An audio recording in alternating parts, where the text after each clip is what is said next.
Your Excellencies, Honorable Prime Cabinet Secretary and Secretary of Foreign Minister of Foreign Affairs of the Republic of Kenya, Your Excellencies, permanent representatives of member states of the African Union, the leadership of the African Union Commission, which is here, friends of the African Union, ladies and gentlemen, good evening. Assalamu alaikum. Mes amis, bonsoir. Hamjambo. I am very delighted to see such a big audience here in Addis this evening. And I'm so happy to have been introduced by two very prominent African ladies here. It shows the women power of Africa.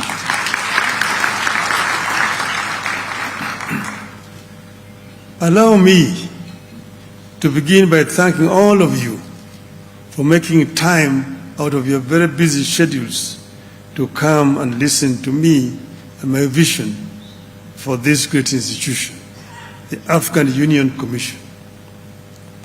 I do not take your presence here for granted. I know that you have other things that you have prepared to do today, but you chose to come and be with us. I know some of you may know me as a politician, but allow me to introduce myself to you today. My name, as has been said, is Raila Amolo Odinga. I'm an African by way of Kenya, although my ancestors came from a place called Bar El Ghazal in southern Sudan.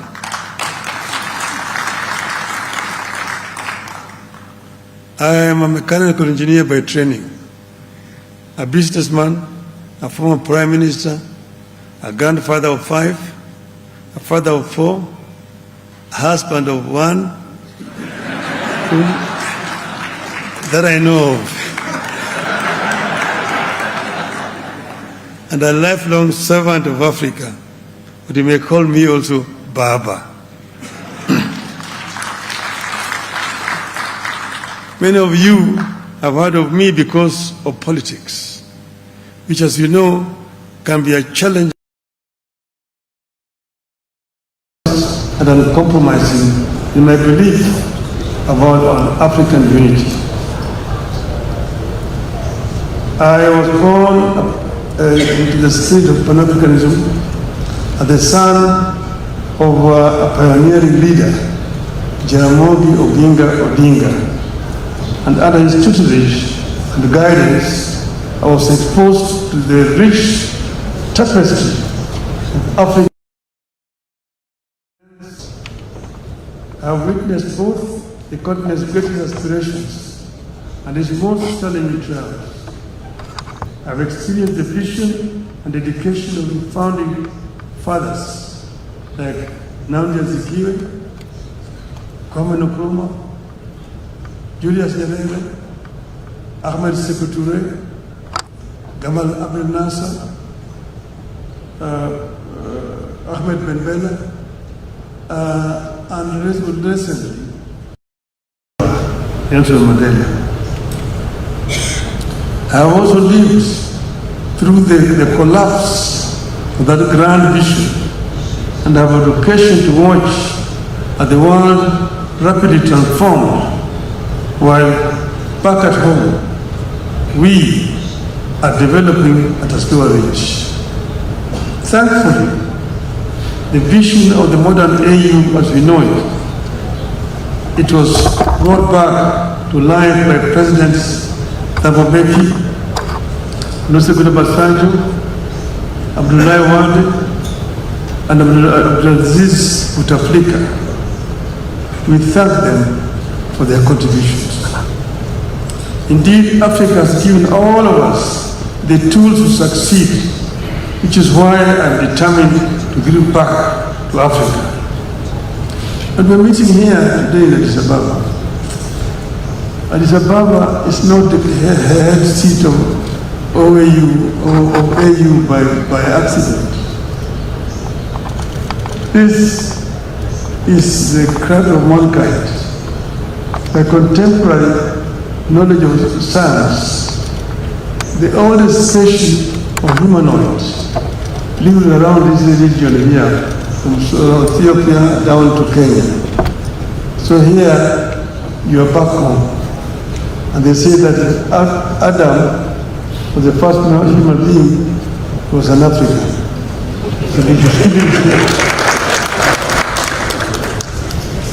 This is also the oldest country in terms of governance in the continent. It was the only country that was not colonized. So what you see here is not a relic of any kind of colonization. Apart from a brief invasion by Italians, this country has always ruled itself. When they came here, they found an institution that was much older and stronger than that they left back home where they came from. So you must be proud that Africa actually is the mother of civilization. When Africans were struggling, Ethiopia offered support for liberation of Africa. And the liberation movement moved, and eventually colonialism was defeated. So there were centers: Accra, Cairo, Addis Ababa, Dar es Salaam. Those were the origins of African Organization of African Union. 2.5 weeks ago, we were here in Addis Ababa to come at the launch of the refurbished African Hall, where the Organization of African Unity was founded in May 1963.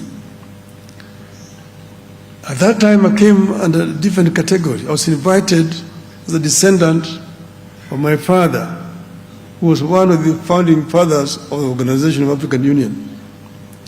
At that time, a big part of Africa had already been liberated. They were represented by presidents. But there was part of Africa which was not free, Kenya was being one of them. Kenya, Zimbabwe, Zambia, then Rhodesia, Mozambique, Swaziland, now Eswatini, South Africa, Basuto land then, now Lesotho, Botswana land then, now Botswana, West Africa, now Namibia, Equatorial Guinea, Guinea-Bissau, Sao Tome and Principe, and Cape Verde. So, in that congregation of the African leaders, presidents, the two people who spoke on behalf of the liberation movements, and that was Nelson Mandela, Jaramogi Oginga Odinga. So now we were invited as the descendants of the founding fathers to witness the opening of that hall. That is why I was here last time. Now, my extensive travels across the length and breadth of Africa have exposed me to the enormous riches and unexploited opportunities in our great continent. I have also had the opportunity to serve the African Union High Representative for Infrastructure Development in Africa between 2018 and 2023, for which I remain profoundly grateful. But I have also represented the AU in other capacity.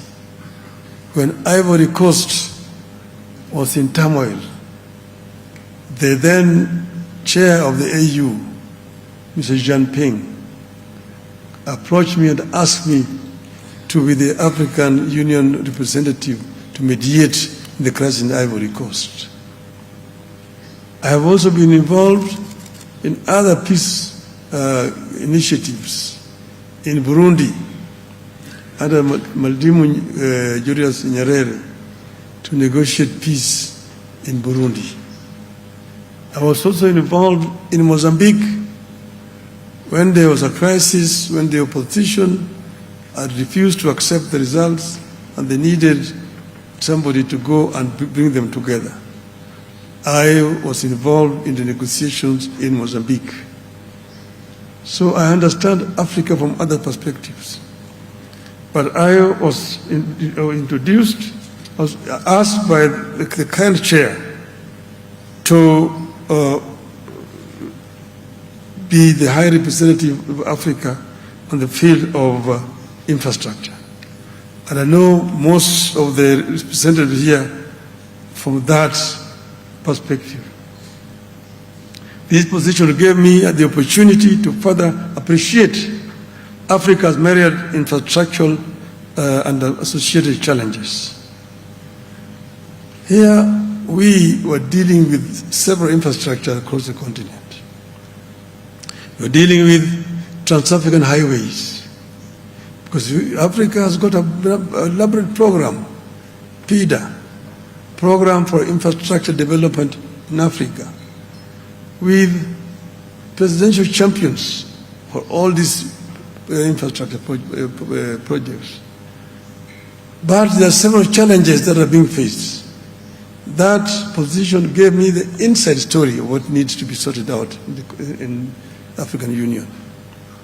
We were dealing with trans-African highways, the Cape to Cairo, the Tunis to the Cape, the Dakar through Bamako, Khartoum to Djibouti, the Dakar to Lagos, Lagos to Mombasa. Then you have the trans-African high-speed railway networks from Beira in Mozambique through Zambia, DRC to Lobito in Angola, and then down to Walvis Bay in Namibia. Then you have the trans-African high-speed railway, again from Lagos through the western coast all the way to Cairo. Then you have the LAPSET, the Lamu Port, South Sudan and Ethiopia corridor, which we later on revised to move the railway line from the port of Lamu in Kenya through South Sudan, the Central African Republic, Cameroon port of Kribi, to create a land bridge that links the Atlantic and Indian Ocean and opening up the interior of the continent to transport and trade. These were major challenges. Then we are dealing also with energy. Africa is the richest continent in as far as green energy potential is concerned. The green energy, the solar, the sun is here from January to December. Then if you've got geothermal potential in the Rift Valley, then you've got wind potential around the continent. You've got the hydro potentials in the continent. These are the areas. In the Inga Dam in Congo, you can generate over 100 gigawatts of power. And then you can use that to supply energy across the continent and lower the cost of energy in the continent. You have got the Southern African Power Pool, you've got the Eastern African Power Pool, the Central African Power Pool, the West African Power Pool, and the North. And you can interconnect these power pools and bring down the cost of energy to what is acceptable universally. In some places in the continent, like if you go to the Gambia, the cost of electricity is 38 US cents per unit. What can you do with that? In some places, it is 4 US cents per unit. So if you want to be able to process the raw materials that are available in abundance in the continent, you must address the issue of energy acceptability in our own continent.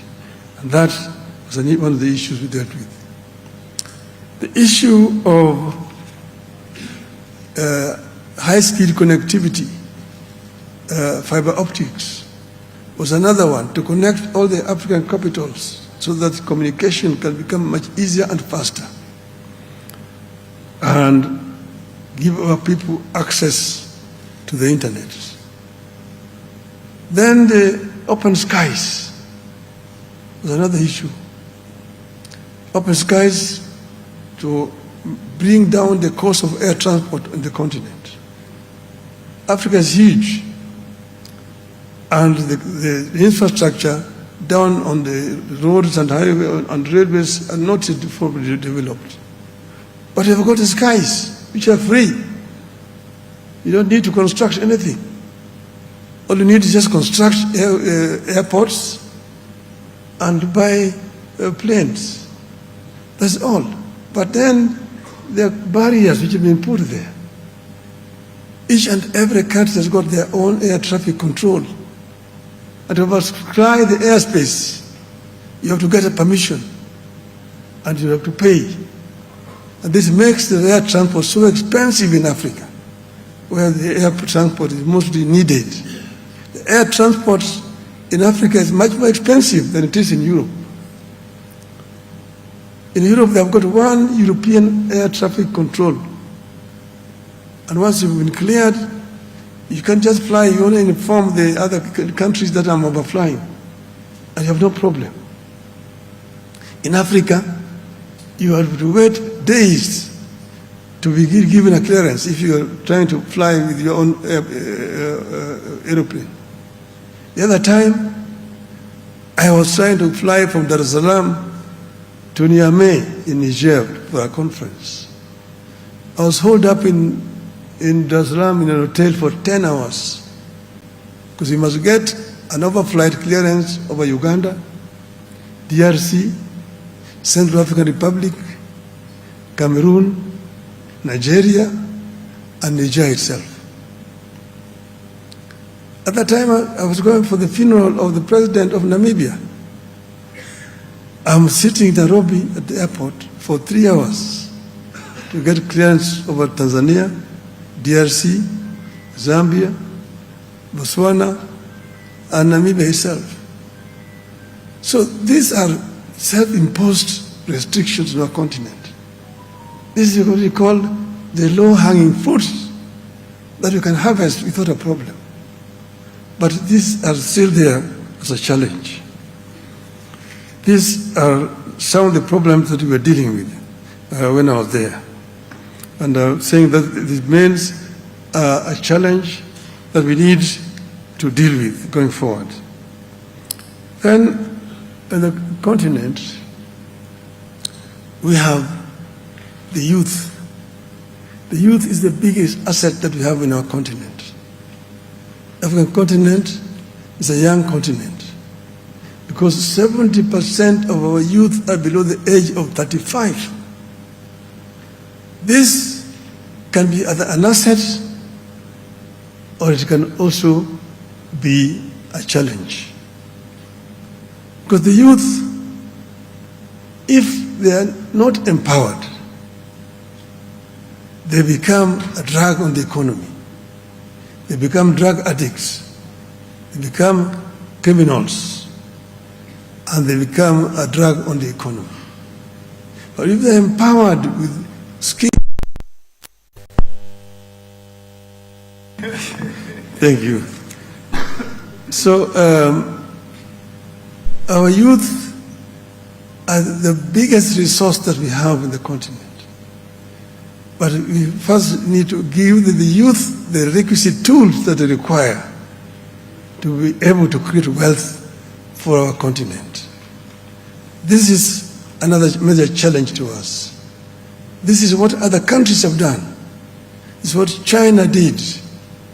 China empowered the youth and gave them skills so that when they opened up their economy, the big manufacturing companies rushed to China because they saw there highly skilled and cheap manpower and also cheap raw materials. So you go to China, all the major manufacturing companies are in China. The automobile, Mercedes is there, BMW is there, Volkswagen is there, Peugeot is there, Citroën, Volvo, Ford, Toyota, Nissan, Hyundai, all of them are in China. In Germany, they tell me it is cheaper to manufacture a Mercedes-Benz in China and ship it back to Germany than the one manufactured in Stuttgart, Germany. That enabled China to move 600 million people from poverty to middle income status. So China is today no longer the cheapest destination because most of the people have become more affluent. A gap is left down there underneath which Africa can fill. Because China has the cheap raw materials, but those raw materials are made with original raw materials from Africa. They have cheap industrial materials. They have got steel, they have got copper, they have got aluminium. But all those are made with raw materials coming from Africa. So if you can do the value addition on the continent, then you don't need to, people don't need to go to China. Those industries will come to Africa. And Africa will become the next factory of the world.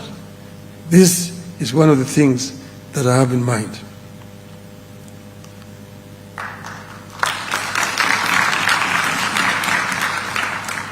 This unity has undermined our ability to mobilize our resources, to catalyze the collective dreams of the continent's citizens.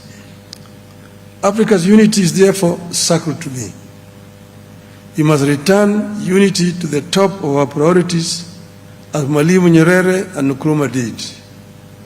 Without unity in a fast consolidating and changing world, Africa will continue to be marginalized, exploited, and irrelevant. It is why today I ask you, ladies and gentlemen, to open your minds to a new Africa. Imagine an Africa that's booming with industry, where businessmen and women from Bamako in Mali can take the transcontinental high-speed rail to trade in Kampala, Uganda, where the cotton material from Lomé in Togo can be bought online by our housewife in Lusaka, where African products can be bought in supermarkets across the world under the name of African brands owned by Africans, and the African workers and farmers are proud of their products. An Africa that does not require visas for other Africans. An African men and women who do not climb on a rickety boat or in an airplane cargo hold, risking their lives to go to greener pastures. I envision a continent whose progress is driven by its own people, that pushes to be a dynamic, influential, and respected force in the international arena. And here, again, the barriers we place on ourselves. My friend Aliko Dangote, one of the most prominent African businessmen, tells me, Raila, it's so difficult to do business in Africa. I need 35 visas to travel across the African continent. Yet my French competitor does not need any visa. The French passport can go to all African countries. How then can you compete? How can you benefit by being African? You're being punished because you're an African. These are some of barriers which make us look just stupid.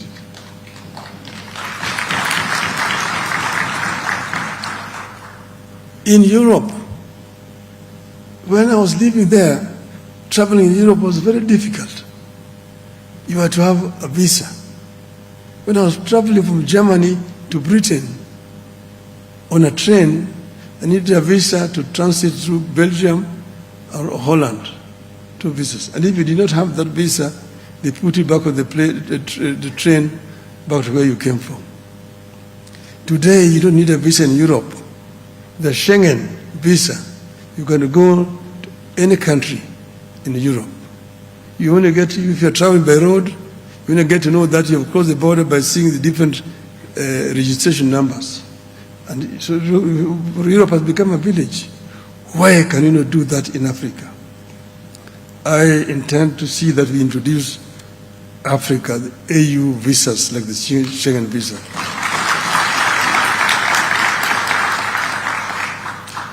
So my leadership at the AU will not be one of the same rhetorics, where people meet a few times a year and return to their enclaves.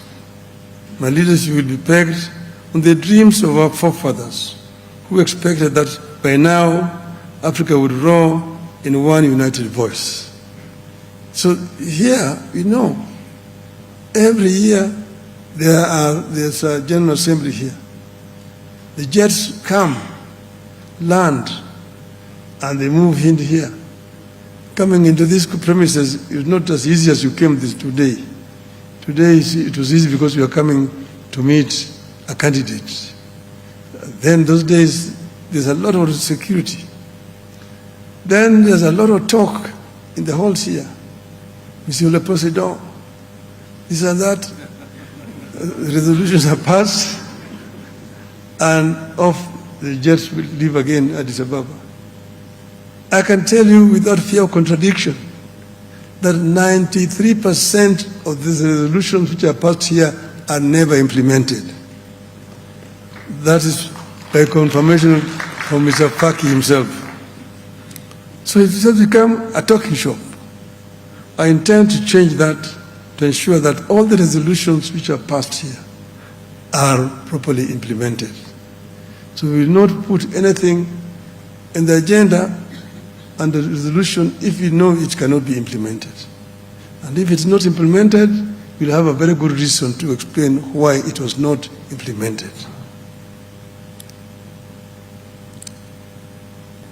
My vision for the youth is to place them at the center stage and driving force behind the innovation and change.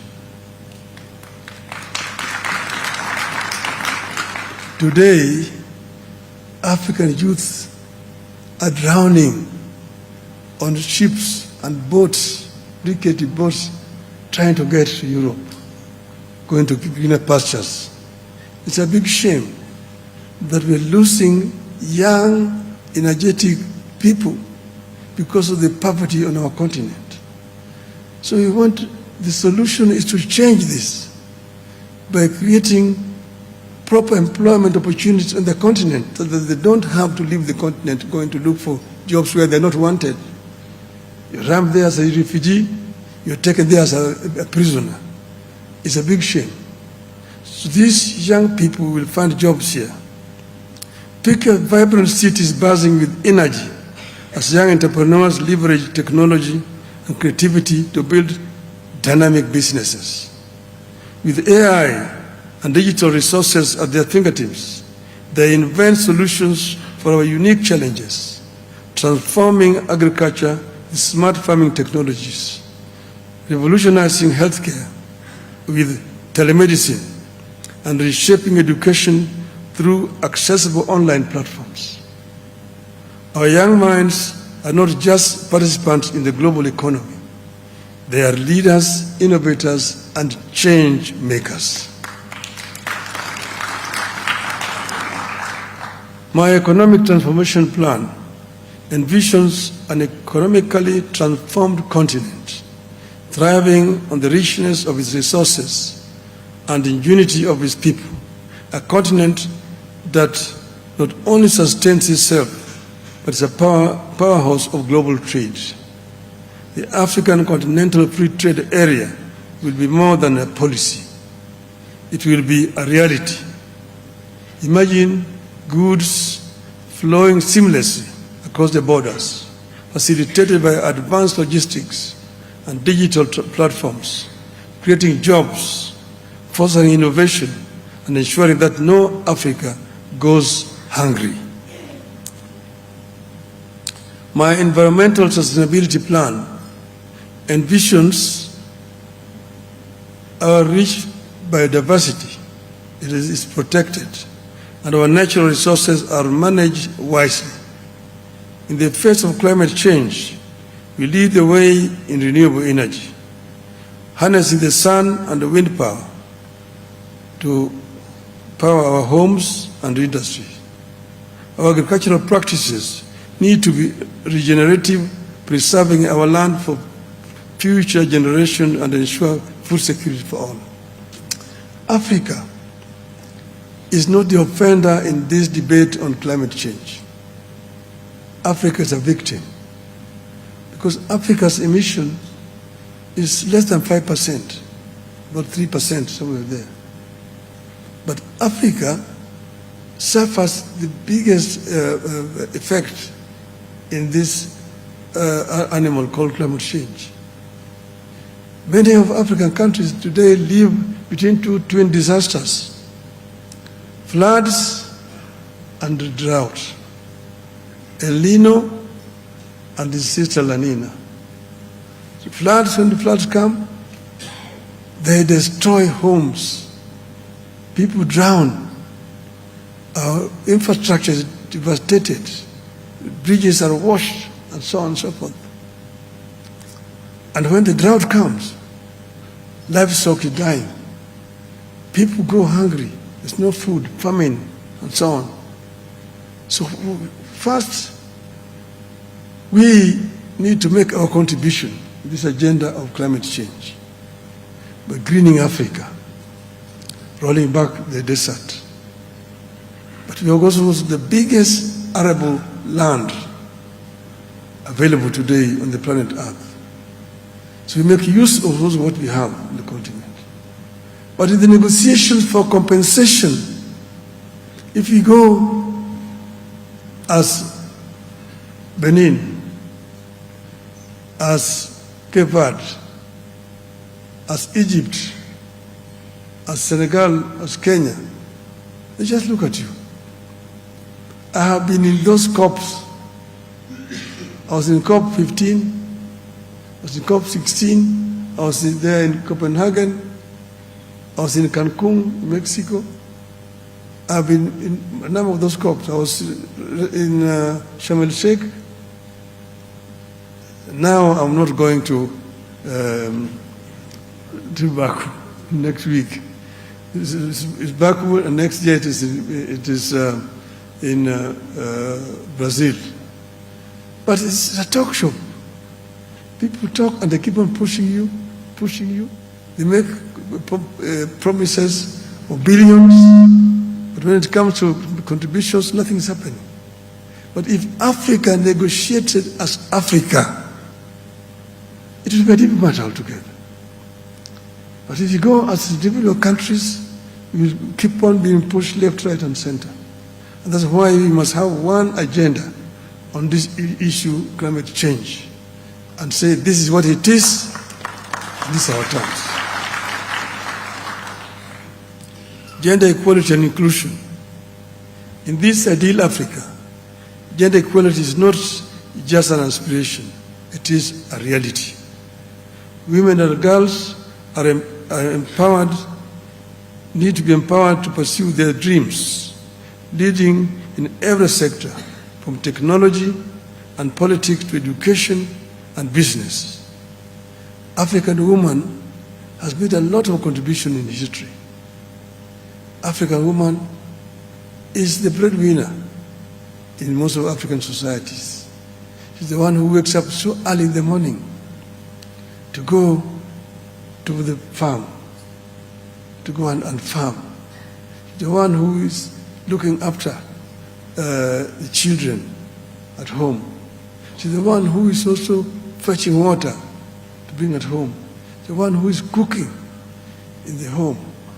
And then in the evening again, she's the one who is the workshop. So African woman is a great enemy, a great human being. African women must be given their rightful space. They must be respected and empowered. We must ensure that their voices are heard in every decision-making process, creating a balanced and equitable society. Cultural renaissance. Let's envision a cultural renaissance in Africa. An African that celebrates its rich heritage while embracing modernity. Our art, our music, our literature resonate worldwide, showcasing our talents and telling our stories. Festivals and cultural exchanges thrive, reinforcing our bonds and inspiring future generations to cherish and promote our diverse cultures. Of course, with this ambitious dream, there must be a plan, which is why my campaign and my leadership have come up with an extensive technological innovation plan, utilizing artificial intelligence as its bedrock. In this future, we embrace technology as an enabler of progress. Cities are smart, utilizing AI to optimize everything from energy consumption to transportation systems. Education is accessible to all, with digital classrooms that open doors to knowledge regardless of location. Our health systems are strengthened through telehealth and AI diagnostics, ensuring that every individual receives quality care. But fundamentally, my rallying call is the leadership of Africa, that we join hands and make sure that no African is left offline. Every African should be online.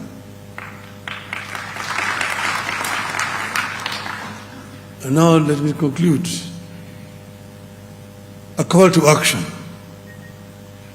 Today I invite each one of you to imagine this Africa, a continent bursting with potential and brimming with possibilities. As I present my candidacy for the position of chairmanship of the African Union Commission, I'm committed to turning this vision into reality. But I cannot do it alone. It will take all of us, leaders, innovators, and every citizen working collaboratively to dismantle barriers, foster unity, and pursue excellence.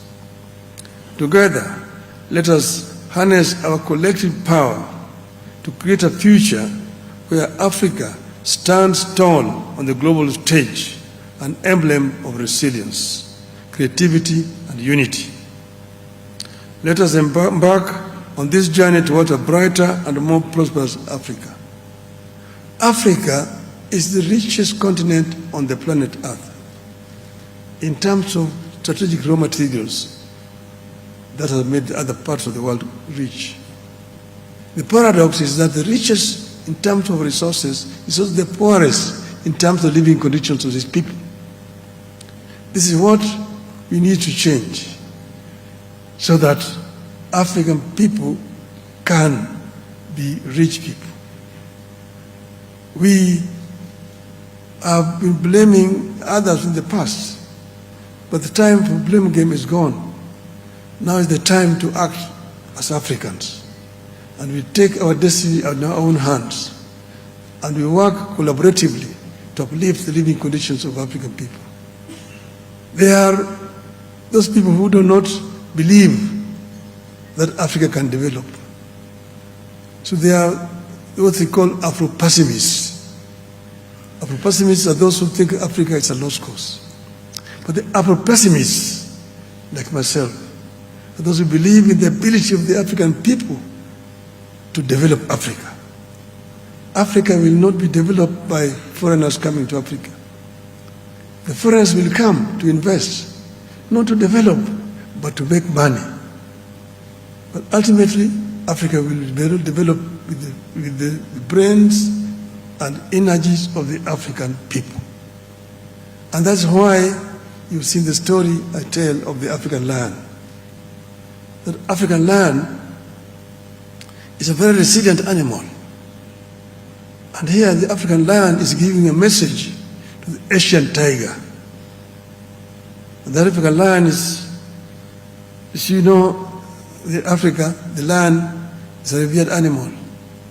The Cameroonian soccer team is called the Indomitable Lions. The Senegalese soccer team is called the Lions of Teranga. The Moroccan national team is called the Atlas Lions. And in East Africa, we call the lion Simba, mfalme wa msitu. That the lion is the king of the jungle. When it roars, the other animals listen. So the African lion is giving a message to the Asian tiger. That you, the Asian tiger, you have danced alone on the stage for far too long. I was asleep in the jungles of the Congo. But now I'm awake. I'm surrounded by the mighty mountains of Kilimanjaro and Kenya to the east, the Atlas Mountains to the west, the rivers, the Niger, the Zambezi, the Limpopo, the mighty Congo, the Nile, and I'm sitting on African oil, African gold, African bauxite, African copper ore, African iron ore, African diamonds, and I now have the knowledge and ability to turn all this wealth into prosperity and to liberate my people and make them rich and powerful and claim the 21st century as an African century. End of the message of the African lion to the Asian tiger. Thank you very much.